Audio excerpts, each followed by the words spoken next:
They cuffed him in front of everyone. No warning, no resistance, just a hollow command and the sharp click of cold steel closing around weathered wrists. The old man didn't flinch, didn't raise his voice, didn't even look back. He simply stood there, silent, as if none of it surprised him. In the courtroom, whispers curled like smoke. Some mocking, some bored, none curious enough to ask who he really was. To them, he was just another bitter vet, outdated, broken, disposable. But 3 minutes after the jury stepped out, a black SUV pulled up outside. And the man who stepped out didn't carry a briefcase. He carried 4 stars on each shoulder, and a story no one in that building was ready to hear. By the time he reached the bench, the room had forgotten how to breathe. And when he knelt before the man in cuffs, something irreversible cracked open in the silence. Because sometimes dignity walks into courtrooms wearing old boots. Sometimes justice doesn't slam the gavel. It bows its head. And if you still believe honor isn't something you outgrow, watch this until the very last frame. Comment honor if you've ever known someone who deserved more than they asked for. And if you still carry faith in quiet men with heavy stories, this place, this channel, is where they're finally heard. Thomas Becket was 66 years old, though most would have guessed older. Not because of frailty, but because of how time had settled into the deep lines carved along his jaw and beneath his steady, unblinking eyes. His hair, once jet black and cropped to regulation, had turned a muted silver. Cut short still, always short. He walked like a man still under orders, back straight, every step the same length, every turn precise, as if invisible boundaries marked the world around him. Every morning before dawn, Thomas left his small trailer at the edge of the woods, walking the same gravel path in the same worn boots, stopping exactly 20 paces past the broken fence post to stand still and watch the horizon turn gold. He never carried a phone, never waved at neighbors. Just him, the wind, and the silence. The trailer held no television, no internet, no photos on the wall. A single cot, a rusted kettle, a shelf with 3 books, and 1 box he never opened. On the side a folded uniform, pressed sharp enough to slice paper. 34 years of service. 3 tours no one spoke about. 1 medal pinned directly by a general whose name was classified. They called him a ghost back then. A sniper who could clear an alley before the enemy even stepped into view. But now no one called him anything. To the people in town, Thomas Becket was just that weird vet in the woods. Children whispered that he talked to trees. Adults assumed he was unstable, maybe dangerous. No one invited him to church. No one left cookies at his door. One teenager once threw a beer can onto his porch. Thomas didn't react. He just picked it up, placed it in the bin, and closed the door without a word. But that week, something had changed. The morning walks grew longer, the boots heavier. And on one of those walks, he paused not 20, but 30 steps beyond the fence, his gaze lingering toward the gas station at the highway bend, as if some shadow he'd once outrun had finally caught up. It started with a parking space, something so mundane it shouldn't have mattered. But that morning, as Thomas Becket stepped out of the gas station convenience store, a younger man in designer boots and mirrored sunglasses stood beside his car, arms crossed, jaw clenched tight like a boy, pretending to be dangerous. "You think you own the lot, old man," he spat, loud enough for everyone at the pumps to hear. Thomas didn't reply. He simply stepped around him, placing his coffee cup on the hood to adjust the bag of groceries, balanced in his left arm. That's when it happened. Swift, petulant. The man smacked the coffee cup off the hood. The splash hit Thomas full in the chest, dark liquid bleeding down his shirt as the cup clattered across the concrete. Laughter from the man. A snort from a bystander. No one moved. No one said a word. Thomas looked down. Then, without speaking, he crouched slowly, picked up the cracked paper cup, and dropped it gently into the trash can beside the pump. He wiped his fingers on his jeans. No glare. No raised voice. Just a glance. Barely a flicker. Toward the man's mirrored lenses, like a man looking not at his attacker, but through him, as if measuring something too small to mention. The younger man puffed up. "You got something to say, Grandpa?" He pushed, louder this time, baiting, daring. But Thomas just turned to unlock his car door. The man scoffed and stepped closer. "Thought so." Inside the store, a clerk watched from behind the register but stayed put. A woman filling her tank looked down at her phone. A man in a work truck rolled his window up. No one intervened. No one wanted trouble. As Thomas slid into the driver's seat, a small silver emblem hanging from his keychain caught the morning light. Just for a second. The man noticed, but didn't understand. He just sneered and walked away, muttering something about psycho vets. But Thomas, before starting the engine, took one last slow look into the rearview mirror. Not at the man, but at the gas station canopy, at the quiet witnesses pretending not to have seen. Then, calm as breath, he spoke 5 words, not to anyone in particular, but to the silence itself. They won't stay quiet long. It wasn't the courtroom that changed, it was the air inside it. The bailiff had just escorted Thomas Becket to his seat, chains still dangling from his waist like relics of some old sin. The prosecutor smirked. The public defender barely looked up. The judge reviewed her notes like she'd already decided. Then, without fanfare, without sirens, without so much as a knock, the doors opened, and he stepped in. A man in dress blues so crisp they looked poured, not stitched. 4 silver stars gleamed on his collar, not polished for show, but worn like gravity. His frame was lean but steady, his jaw locked in a permanent line of decisions made under fire. And his eyes, those didn't search the room. They targeted. He didn't ask where to go. He didn't scan for faces. He walked as if he already knew the coordinates straight down the aisle, past the whispering reporters, past the stiff-backed guards who didn't dare ask for ID. No badge could outshine those stars. No protocol could stop what he carried. His steps were slow, deliberate, boots falling like punctuation against the old wood floor. A quiet, rhythmic echo, each one louder than the words that had just condemned a man in silence. The judge stood without realizing she had. The room went still. Even the prosecutor, so bold minutes before, blinked like a man who'd just realized he was in the wrong fight. And Thomas lifted his head, just slightly. Their eyes met. No salute. No nod. Just recognition. Ancient, heavy, and private. The general stopped beside him, hands behind his back. Boots planted. Then, quietly, he spoke. "Which one?" He didn't need to raise his voice. He didn't need to explain. Those 2 words told the room everything that he knew, that he'd been watching, that someone had made a mistake. He turned slowly, eyes scanning the gallery, not to intimidate, but to account, to record, to remember. And when he finally faced the bench, the entire courtroom, every juror, every camera, every breath held in a throat, finally understood. Thomas Becket had never stood alone, and someone had just arrived to make the world remember that. The courtroom had resumed its slow churn of procedure.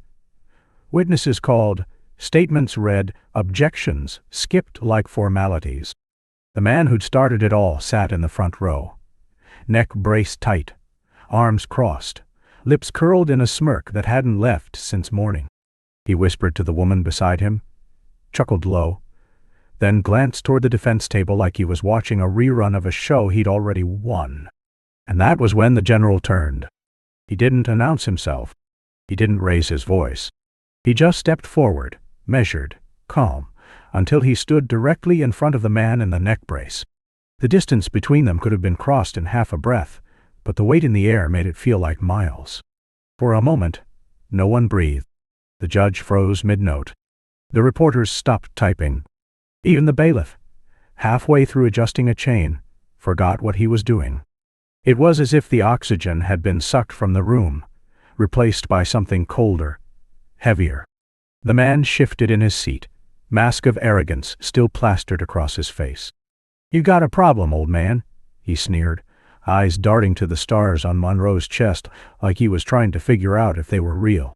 "This your daddy or something?" The general didn't blink, didn't flinch.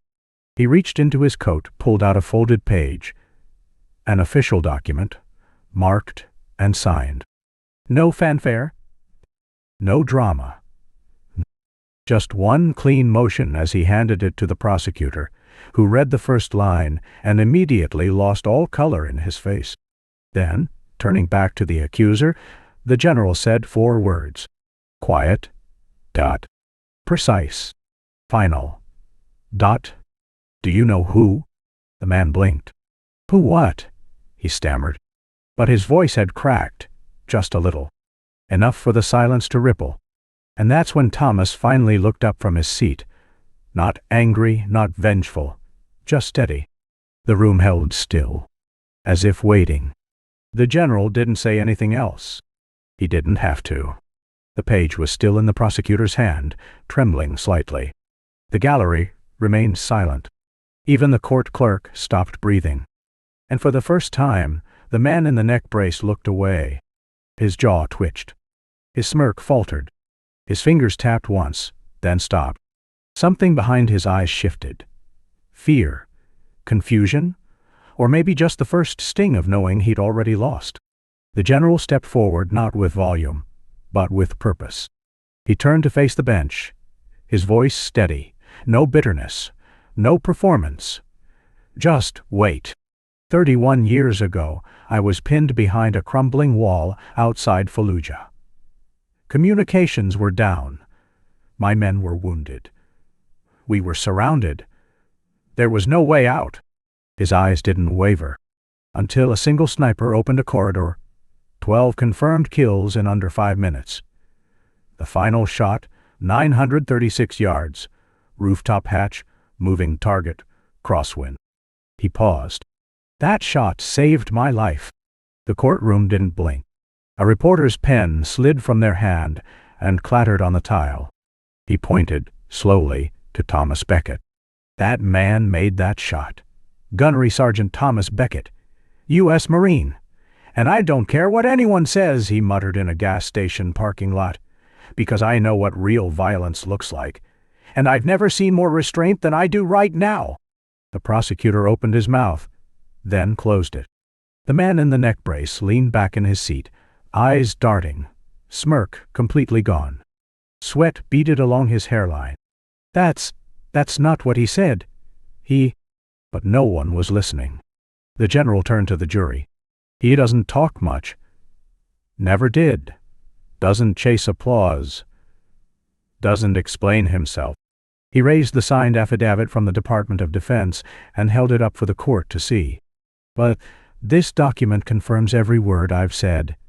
Clearance just came through this morning, declassified, so no one can hide behind doubt anymore.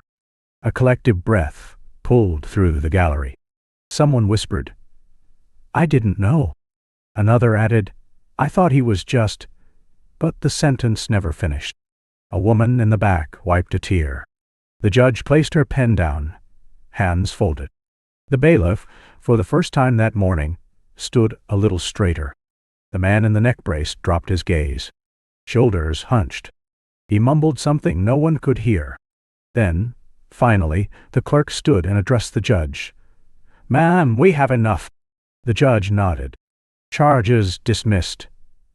Effective immediately. As Thomas stood, the room rose with him, not because they had to, but because they understood now.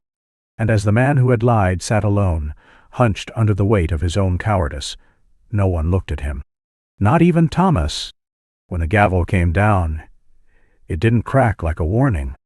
It landed softly, like a door closing on something that should ended years ago. No applause followed.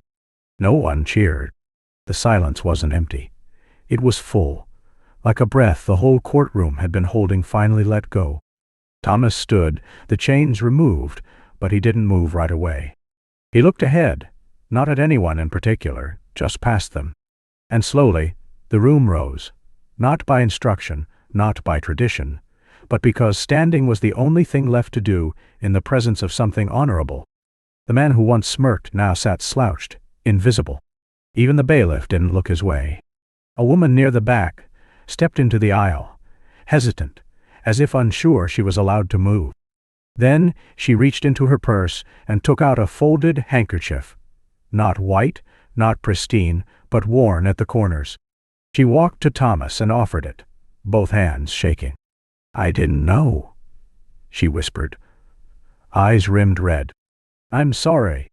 He didn't answer, just nodded once. A man who'd testified earlier now looked down, hands clenched in his lap. The store clerk from the gas station dropped his eyes when Thomas passed. One juror, silent the whole time, muttered to no one. "I should have asked. I should have known." Outside the courthouse, a teenager with a camera phone lowered his screen. His voice, moments ago cocky, now soft. "That's the guy, huh? The sniper." Thomas walked between them all without a sound. No salute, no handshake, but heads turned, not away this time, but toward him. And then one man stepped out. No uniform, no press badge, just a trucker's cap and calloused hands. He extended his arm. Not for attention, not for show, just to say something words couldn't. Thomas shook it. The general followed a few steps behind, not leading, not guarding, just witnessing. And as they reached the sunlight, Thomas paused at the edge of the courthouse steps. He looked out at the town. Same sidewalks, same faces, but something different now. He adjusted the cuff of his sleeve, looked up at the flag gently pulling in the breeze. "This place used to feel like home," he said, mostly to himself. "Maybe it can be again." The diner never closed. It didn't change its name. It didn't hang banners or advertise some redemption story. But something shifted. Slowly, quietly. One morning, without a word, a brass plaque appeared on the corner booth. Small, simple, and permanent. Reserved for Gunnery Sergeant Thomas Beckett. No ceremony. No press. Just a seat no one touched unless he did. Behind the counter, the old flag, faded, creased, folded for years, was hung again. Not the one issued fresh from some factory, but the original, the one with oil stains in the seams. Above it, a black and white photo had been framed. Thomas, 20 years younger, desert wind blowing through his uniform, crouched beside men whose faces were blurred by time, but whose posture mirrored his, upright, calm, enduring. Nobody claimed credit for hanging it. The town's high school civics teacher started bringing students by on Fridays, not to eat, but to witness. They sat in silence beneath the photo, sometimes pointing, sometimes just staring. One asked a waitress, "Did he really save that general?" She didn't answer directly. She only nodded toward the window seat and said, "You'd have to ask him, but he won't say a word." And Thomas never did. He still came in once a week, same time, same boots, same coffee, black, 2 sugars. He never faced the wall, never stayed long. But the room always changed when he walked in.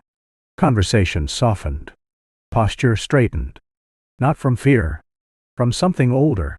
One day, a boy around 16 approached him.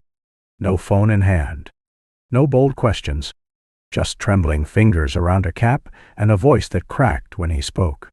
"I didn't understand what silence meant until I heard your story."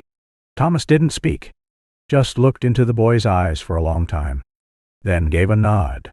Slow, solid, tight. The kind of nod that settles something in your chest.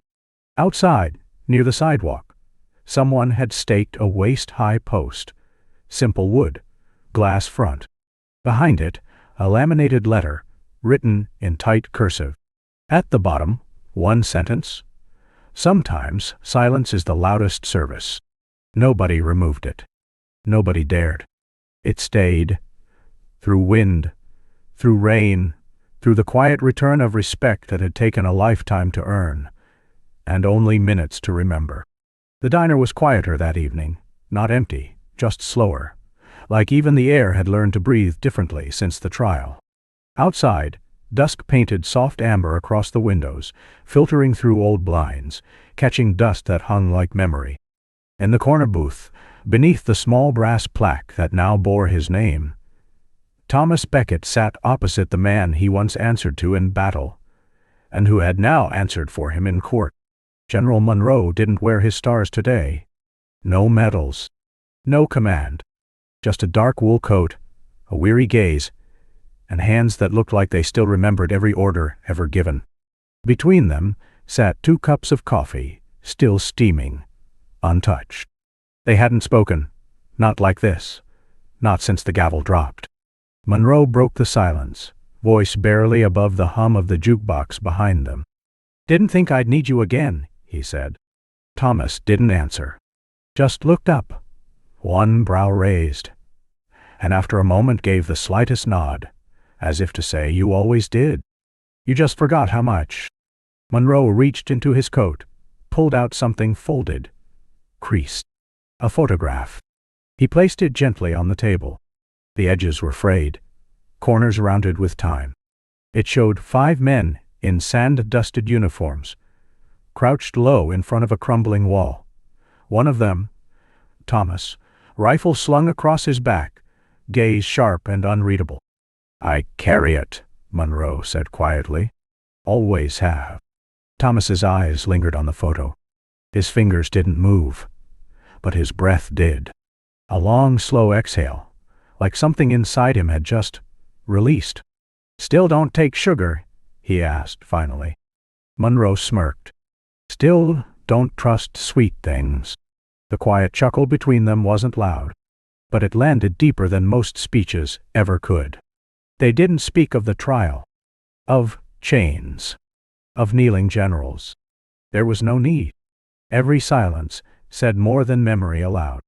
When the cups were half empty, and the light from the jukebox faded into the hum of fluorescent bulbs, Monroe stood. Thomas did too. No handshakes.